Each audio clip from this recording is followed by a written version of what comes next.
काराकास्त्रात number 17 मुंदर से श्रीमान राज रामुदीत सौख के साथ ये सूचना देते हैं। मंगर अक्टूबर के 24 तारीख 48 साल के उम्र में श्रीमान राज रामुदीत के सार श्रीमती आशा बालगोबिन के भाई शैलेश और अश्विन के मामा पतों के ममुआ ससुर और लड़कों के आजा हेनरी फर्नांडिस वह नंबर 51 वैखनाजी के रहने वाले राजेंद्र कुमार बालगोबिन की मृत्यु हुई है। इन्हें लोग ज़्यादा राजन के नाम से जानते थे। अपनी ज़िंदगी में स्पोटाइसन दहलब के पास एडमिनिस्ट्रेटिव मेडवर्कर था। फैरकोपर भी था वुंसडाग्स और सौंडाग्स मार्ग पर।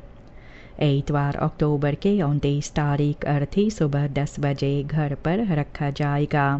1 बजे हेनरी फर्नांडिस वह नंबर 51 से अर्थी उठाई जाएगी। 2 बजे वैखनाजी पर दाह क्रिया की जाएगी। बैठक घर पर की जाती है रात में 8 से 9 बजे तक। तमाम परिवार हर एक को ये खबर दी जाती है।